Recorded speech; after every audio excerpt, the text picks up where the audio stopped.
So it's all to play for still. I think so. Do you want to bet against us?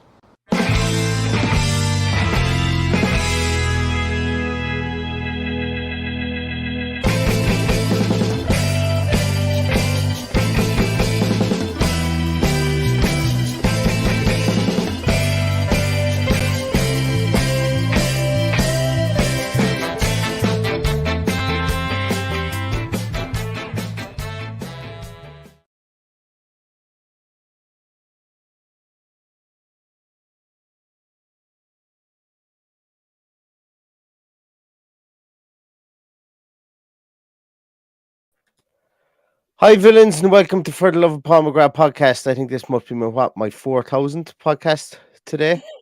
It feels like it, and do you know what? I haven't even got one of them right today. Today has just been an unmitigated disaster, and to make things worse, I just took the TV remote out in my pocket with me, so somebody's going to be looking for that in a moment.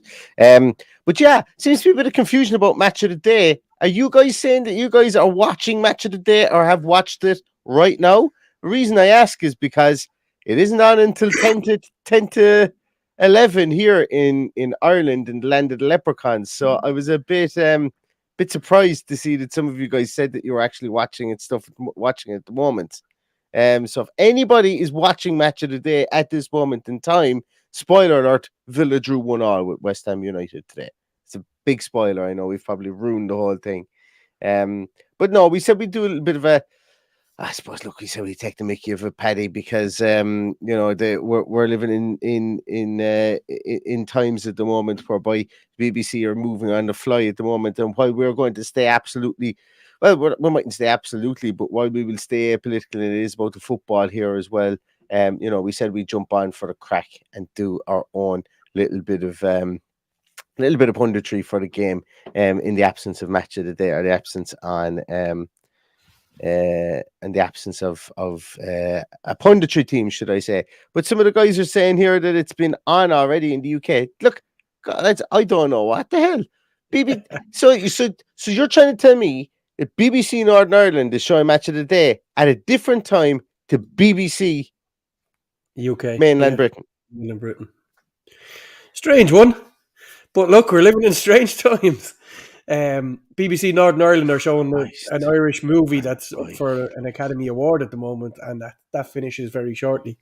So that's where we're at. We just have to wait for another few minutes.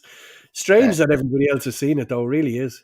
That is bonkers. That's another thing that we could discuss about here. That anyway, I suppose there's no point in getting into the nuts and into the weeds on it at all. But yeah, like even when I look down here at my system here, I can see that it's 10:50. Yeah. Anyway, we won't fall out over it. Everybody knows what the scoreline was. So I think Paddy, more so really another reason we wanted to do it was just so that we could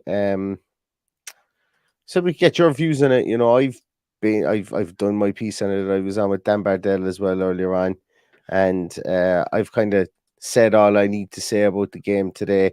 I feel 1-1 was a fair enough result based on the quality of play. Yes, their goal from the penalty, I don't think it was a penalty. I've seen him given, but I think, if I was referee, I wouldn't have given either penalty. The reason I wanted a penalty for us was because they got their penalty in. Just little things like that. So it was an annoying game from that point of view, whereby the big talking points didn't actually correlate towards the actual result, I thought, for me, or towards what I felt the result should have been. I would have been as equally as happy coming out of it with a 1-1 draw. The way that we played today and the way that they played today, I thought it was a fair enough result, albeit that it was a missed chance. Absolutely. My opinion on it is we should have won the game. It was a strange performance by both teams. I thought it was a very average Premier League game. Considering the dire mire that they're in, they never even really went for it at any stage. No. There was a strange time, I think from the 70th to the 80th minute, we had 83% possession. Yeah. For that 10 minutes, absolutely nuts. So, it's a strange game. I agree with you on the penalties. I don't think either of them were penalties. But I do have a problem with the coverage of the Villa one, that we saw two rather mediocre from a distance replays. From what I could see, and they were more interested in seeing what Declan Rice was doing, shouting into his face. So that was weird as well from Declan Rice, the roaring into someone's face. And I know Buendia wasn't terribly injured, but like, it's just it was a thing in nothing. Like, I thought that was an overreaction. It actually showed me that he was worried about the penalty being given. Of course he was. Yeah. Like they got a soft penalty. They did.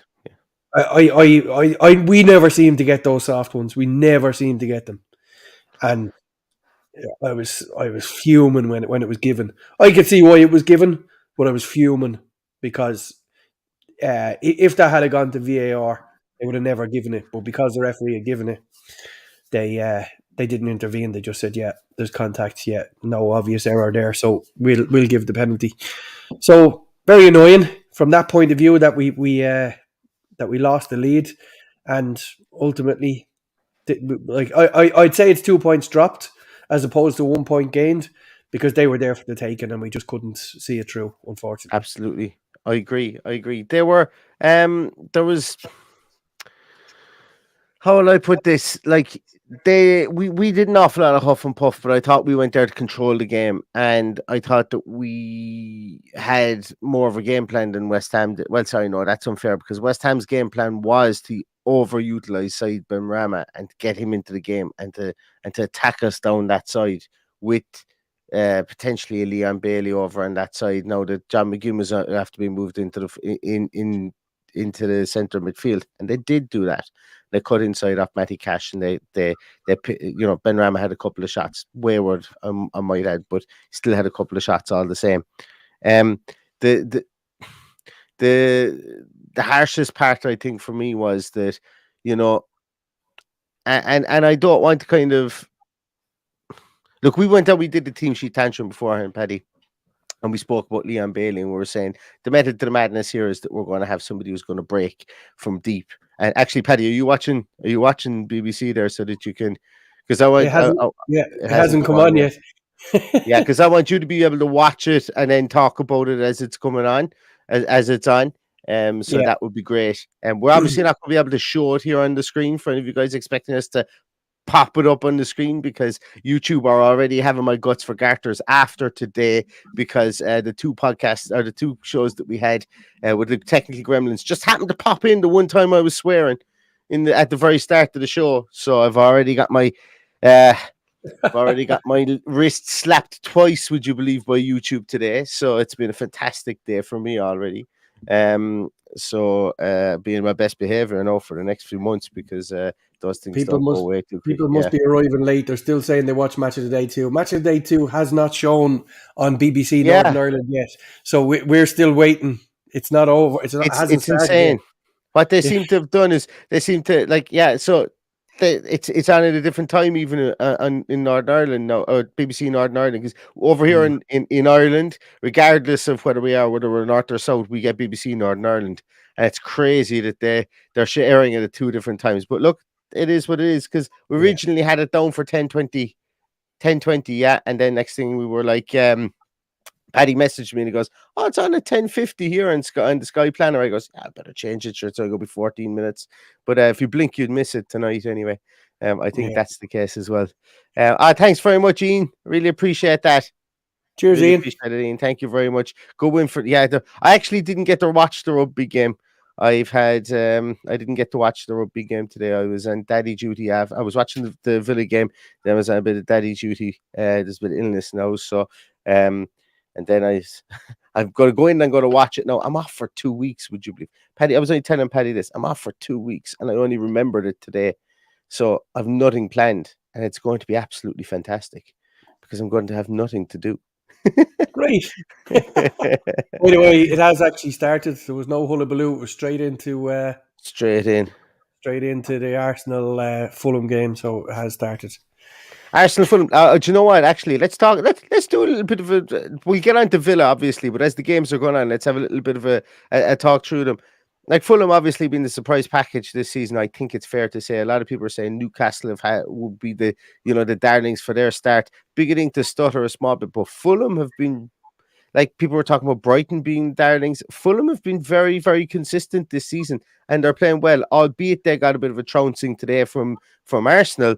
I must say, and this is what I'm getting at, Leandro Trossard has been a superb signing for Arsenal. I know they ponied up a decent amount to get him, but my God, was he was unplayable today in the bits that I saw. Yeah, I didn't see it. The only thing I watched today was Villa and the Ireland rugby game. So this is sorry, I watched Newcastle, the end of Newcastle and Wolves as well. But just watching the goals going in here. Fulham definitely a surprise package. That's what annoyed me the most, that we dropped 2 points today with Fulham and Brentford not picking up any or gaining any severe ground. So I'd like to see us finish ahead of both of them. I think it'd be a nice way to finish the season. I know there's not that much left, and the chances of it happening are probably not going to happen at this stage. I don't know. I don't know how the rest of the season's going to go. I'm a little bit flat after today. It was just one of those games. It's just a nothing game. Nothing really happened in it, and yeah, I hoped with the messing that went on with Declan Rice that it was going to get a bit feisty and meaty, because I think we would have come out the better of it then with the football as opposed to the fight. So anyway, that's my little tuppence worth about it. That stand still isn't finished in Craven Cottage. What are they doing?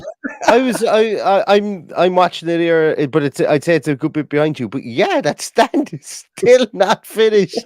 Like, and they aren't exactly packing people in there either. Like, so I wonder how they're suffering from a financial point of view with regards to that. It seems like it's been going on for ages. I think they have the bottom tier open, so it's probably at the capacity it was at beforehand. It's just find it very strange that it took so long to do it, because I think they started that before the first lockdown. It seems that long ago anyway. Yeah, I suppose really as well it would have got delayed for those purposes as well. But like Fulham is it's like you've got their manager Marco Silva. Like, it's not his first bite at the Premier League. Obviously, he's been there with Watford. He's there with Everton before, and he kind of left Everton.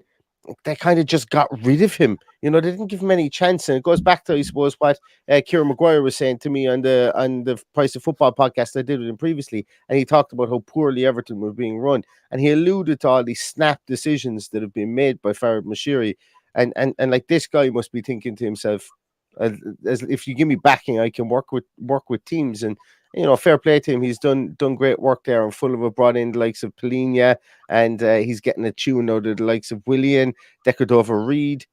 So he's able to manage Marco Silva, and he's proving it with Fulham today at the moment. Sorry, I must add that there was something else I watched today. I had two iPads going and the rugby on the telly, and on the second iPad was the women's game against West Ham, which was boring enough game like ours, but they came out with the 3 points, and that was the most important thing. And they're on a great run. They're on a really great run. So they're very close to European football. We might get European football yet. I'm laughing at this comment about Fulham. Is all the Michael Jackson money spent. Remember that? There's a statue there. Yeah, Al Fayed put a statue of him outside the ground. Forgot all about that. That is good. No, I must admit that is good. My eyes are actually killing me. I've done so many podcasts today looking at the TV. So if I'm looking a small little bit drunk or something, I haven't even had any drink today. So I do apologize. I have had a couple, just a couple. Paddy to help me sleep. Medicinal. That's what you can tell the guard.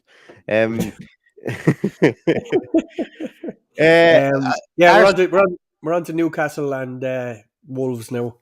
So, I didn't see any of that at all, but what I did hear was that Hwang came on in the 69th minute and scored his 70th career goal in the 70th minute. He was only on like for a matter of seconds, and he pinged one in the back of the net. Yeah. Wolves are becoming a bit harder to beat now. Lopetegui. Yeah. Forget Lopetegui's over them. cracking manager, like, in his own right. Brilliant manager, another good manager, and Newcastle are faltering. I think it's fair to say that Newcastle aren't finding it as easy as they were at the start of the season, obviously now, and be interesting to see how Eddie Howe arrests the slump. It's a very strange decision, I thought, in that game as well. There was a guy from Newcastle going through on goal, and he was literally wrestled to the ground, and he only gave a yellow card. He was last man, and he gave a yellow card. I've honestly no idea what they're at this stage. I'm absolutely baffled. But that was the only strange thing that really happened in that game that I could see anyway. It's and it did finish 1-1, didn't it? It finished 2-1. Did it? 2-1 Newcastle. Oh, well, then take back what I said about Eddie Howe and arresting the slide, because it seems like he did it today against Wolverhampton. And also, take back what I said about Lopetegui making Wolverhampton harder to beat, because, hey, they were beaten today. So, see, you come here for this kind of cutting-edge analysis. But I didn't see the game, so, the only thing I did hear was that Hwang came on and pinged one into the back of the net in a matter of seconds. I always saw the slide was not so much slide. It's probably a bad choice of words, that there was going to be a slump in that Newcastle team, because, like ourselves, they're a little bit light when they get a few injuries. So that when they start to rack up and people start getting tired, then you're going to drop points.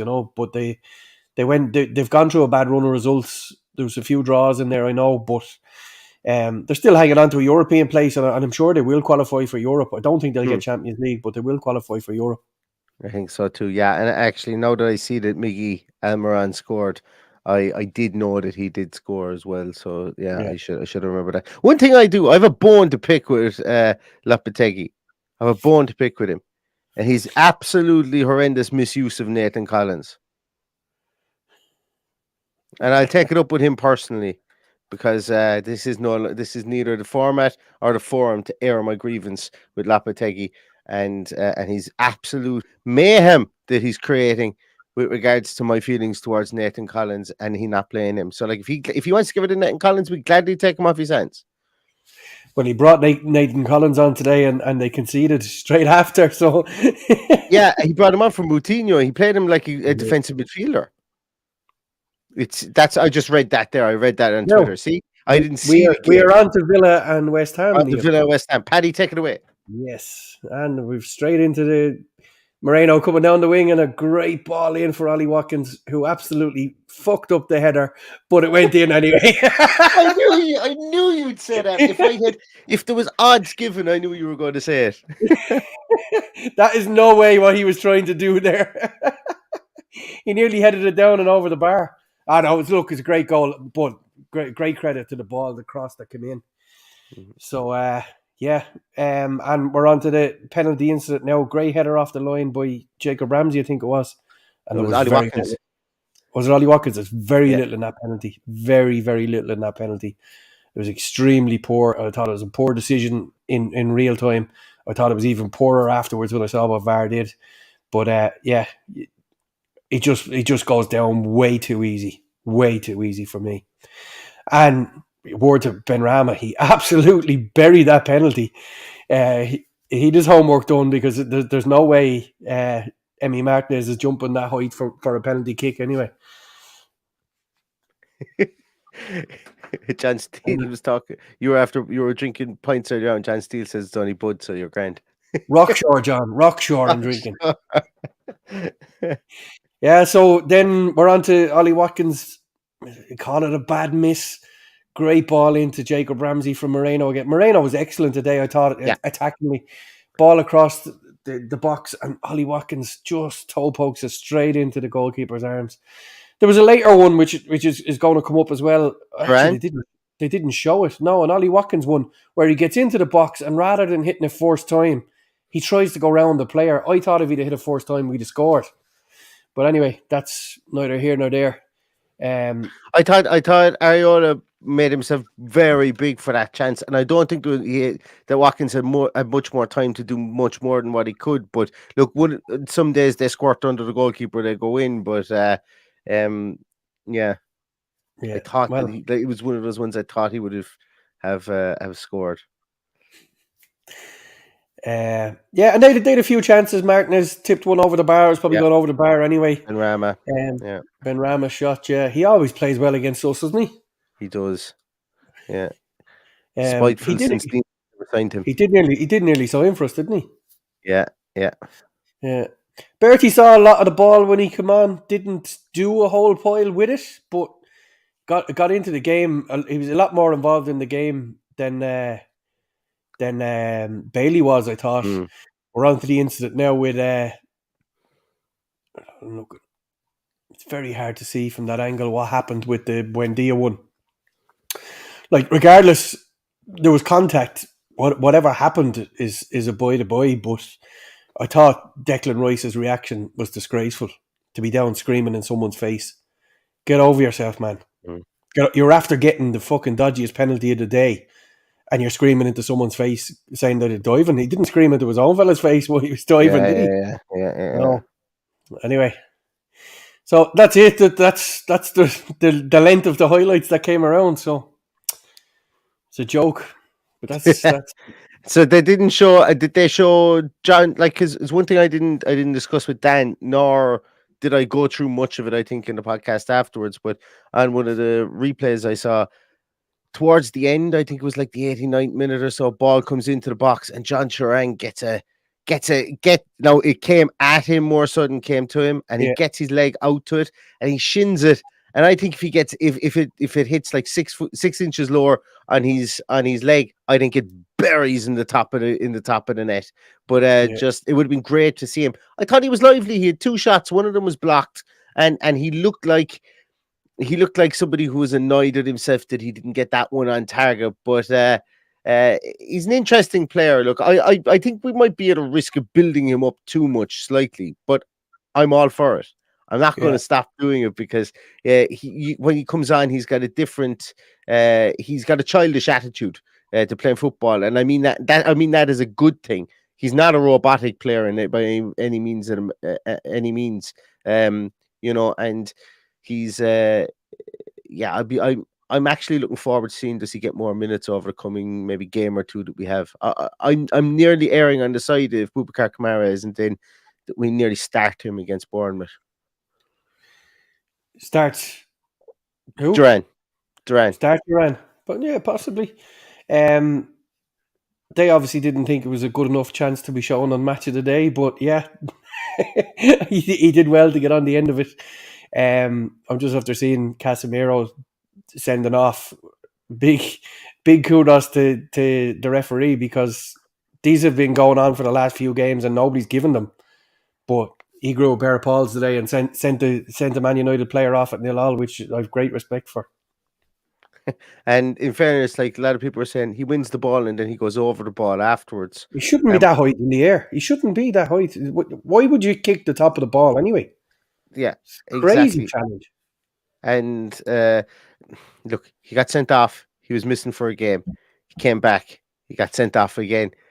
And he got 5 yellow cards, I think, previous to that. So, look, Casemiro's been fantastic for Manchester United.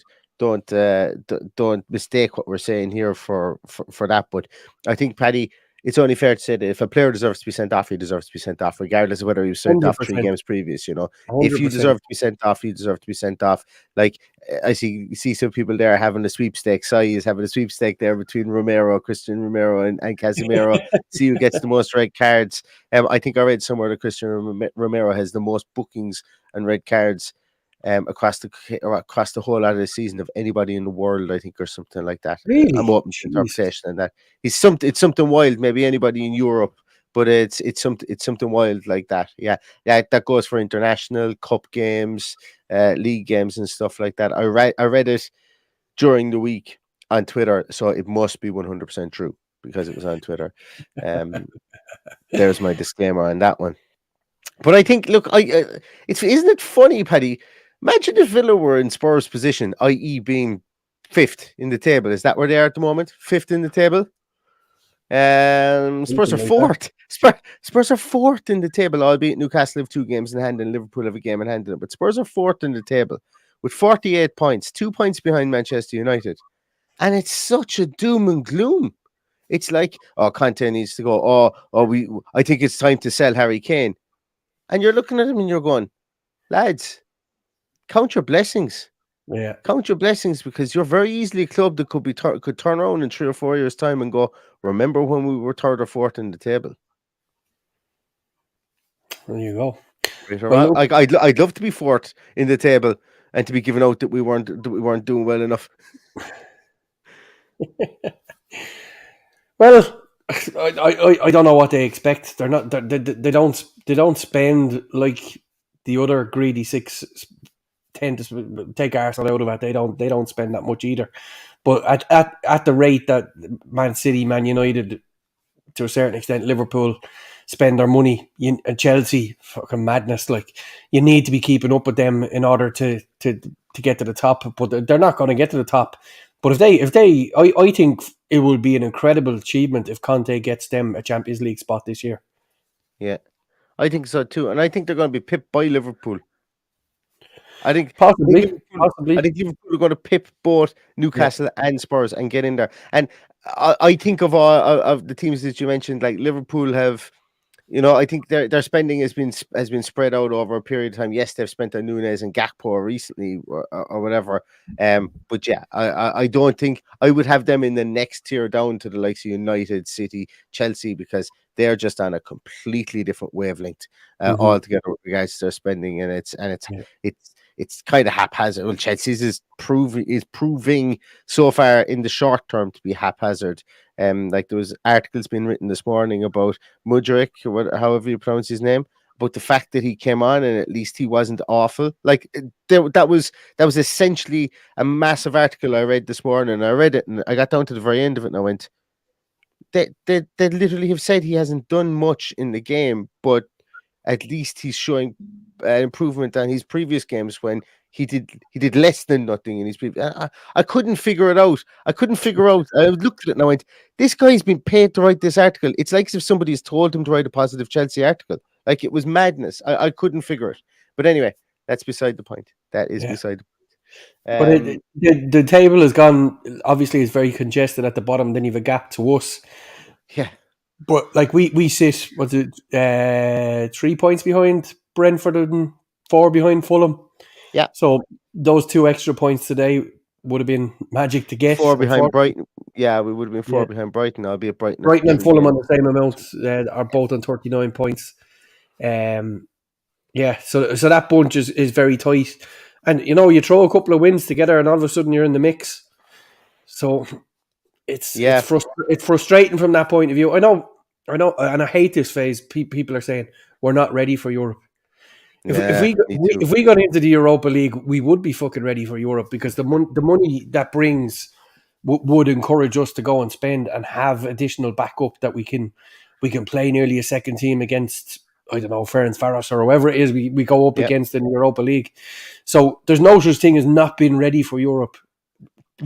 If we can get into Europe, that brings money, that brings people to the club, it keeps people at the club.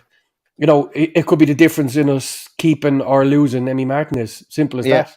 I think it was Kelly's that said it best, Paddy, when she said, "My milkshake brings all the boys to the yard," and that's would be the exact same thing if we got to Europe. The playing in Europe would get us we would look imminently more attractive to people. Is essentially what I'm saying. Of course, 100%. 100%. I think we're actually going to be an attractive proposition regardless. In that, like, obviously we will be attractive if you were to look at it in tiers. We're probably going to be third tier attractive in Europe. With regards to like second tier attractive would be teams that are in Europe but maybe don't have the same amount of money that we have to spend, and then you've got your top tier teams which we're not anywhere near at this moment in time, and we can't spend like them. So but I would say that we would be attractive to younger players that are looking to come because of the aura of our manager. I genuinely believe, like we talked about the pull of Steven Gerrard, the pull of this guy is and the fact that we will show that we've been able to string games along and string runs together and be difficult to beat. Players like structure, so players are going to want to play for somebody that knows what they're talking about. And that's one of the reasons why the Tim Sherwoods of this world are still not in jobs.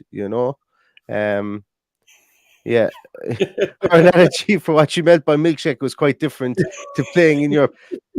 It's analogous. It still is analogous to what I'm talking about. It was about the attraction factor to to playing in Europe. I think, Mike. But yeah, and plus it's 11:15, and I'm up since like 5:15 this morning. So my mind is I've You got got the 2 mind weeks of a off. cloud. You're grand. I know I've got, and I'm going to. Do you know what? I'm going to power through now, and I'm going to watch the Oscars as well because Ireland are going to win the Oscars tonight. That's what's going to happen. Because every second person that's up for an award, and I think there's no, I better not say that because I don't know whether she's up for an award or not. But there's somebody from my small parish of Granaballingary at home in Limerick. There's somebody over that's over at the Oscars. I think she was involved in one of the films. I'm not quite sure, but yeah. If you're ever in our parish, you're only ever like 4 feet away from somebody unbelievably famous. I think that's what we say around where I come from. What else was I going to say there, Paddy? Any other games on today? Did we miss it? Because we just completely rambled off from match of the day there for a while. That was it. It was 4 games. It was only 4 games. Yeah, 4 games. There was a question in there, Paddy, and let's talk about it since we're doing a whole kind of league thing here. Very roundabout stuff. Mike Richards asks, who do you think will go down? That is a $6 million question because you have got Southampton at the bottom and Crystal Palace, and there's still only 6 points between them and 5. Crystal Palace. There's 9 teams that could go down. The only team in the bottom half of the table that I don't see any danger of going down is ourselves. It literally could be anybody. And the way it's going, like Bournemouth getting out of the bottom 3 yesterday and then going back into it today, it's just mad. It's mad the way the results are going. I don't think there's ever been as much congestion in the bottom half of that at this point of the year. To say that 9 teams could potentially go down is absolutely bonkers. And if you look at there's a form guide here. I've actually got a pause on the screen here for Match of the Day. There's a form guide here, but there's a load of the last 5 games. There's a load of W's for people in the bottom half, like, so they're all beating each other and moving up a little bit. But you said today, and I was thinking about it afterwards, you said 34 points would probably be enough to keep you up. It actually probably won't. You know, it could be up to the 40 points again this year if those guys start going on a run. There's nobody really cut adrift, and they're all picking up points off each other as the second half of the season has gone on. So, but I think with regard to what's there, I would go, my 3 would be Bournemouth, Leeds and Southampton. As it stands now is what I'd say is who's going to go down in no particular order. I worry for Leicester. And the reason I worry for Leicester is Leicester have Aston Villa syndrome in the fact that they can't draw games that they either lose or they win. So they've drawn 3 games already this season, but they're on a horrendous run. Like they've lost quite a lot of games recently. Of course, they go and they beat us 4-2. I think that was the last time they've won, if I'm not mistaken. I think it is. But I worry for them. I still worry for Forest. Forest have shipped a lot of goals. Like their goal difference is a point against them, essentially, where they are. Yeah. Like only it's the worst. It's the joint worst. I think only Bournemouth have the same amount of goals. The minus 26 goals like after 26 games. That's nuts. That's nuts. Everton are finding a small bit of form, albeit that they've got Sean Dyche. They're going to be difficult to beat. All right. I think West Ham pull away out of it. I think Leeds stay up. And I'm going to be really honest. I don't know where Leeds are going to get their goals from. I've no idea where their goals are going to come from. But I think, and I personally don't really like their two. I don't like Liam Cooper at centre half for them, and I don't know who else is any good to go in there at centre half for them. They can be consistent. Once again, a lot of other teams looking from the outside in at Aston Villa will say, I don't like Tyrone Mings and I don't know how pile about Ezra Konsa. Their 2 centre halves must be shocking. And I fully admit to potentially being in the same bracket as that. And I'm sure a Leeds fan would probably come on and say, no, Robin Koch has been very good in there, and X, Y, and Z has been really good. And that this guy Wober, the Max Wober guy that they brought in, I've seen him once or twice. He looks pretty okay. But Leeds are going to need to score goals. Pat Bamford isn't doing it. Rodrigo is out of the team, or is injured, I think, at the moment. And the Jorginho Rutter is somebody that they spent big money on in January, and need to see the return on him as well. There are some really exciting players there for Leeds, but I think they pull out of it, and I think my bottom three to go down, I'm actually going to say Leicester, Bournemouth, and Southampton, and I think Leicester would be a huge fall from grace for them to go down. Yeah. But it wouldn't be it wouldn't be a huge surprise to me. Leeds going down, I don't think they're getting out of that.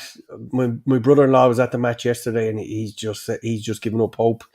He's a Leeds fan, but look, it could be it could be Crystal Palace and Wolves in the mire at the end of it. You just don't know. Like realistically, 2 more wins for us, and we're way out of it. Darren makes a good point as well. Everton have a really difficult run of games coming up. They actually have a really difficult run of games coming up. Yeah, you're right. But Dyche could turn around and get out of those 8 or 9 games. Dyche could get 12 points. You just don't know what his team is going to do. But I think Everton will be fine. I think with what they have and the tactical nous of Dyche in there, I think they're going to be okay. Now it could be wrong.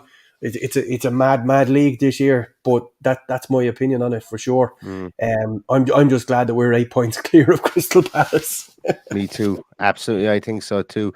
Paddy Supermark, I'll give you a minute or two on this one, and keep it PC. Oh, my little lady is after waking up there. Can she find her suitor? She can. I think she's found. Oh, it's there beside her. Will she find? If she doesn't find it, you'll hear her on the podcast. Supermark is asking. I read somewhere that Jared is up for the Trabzonspor job in 90 seconds or less with little to no profanity. There will be no profanity. The only thing I will say about him getting the Trabzonspor job is it's not far away enough from Aston Villa. They play in the same colours, Paddy. They play in the same colours. Well, look, good luck to him, whatever he decides to do.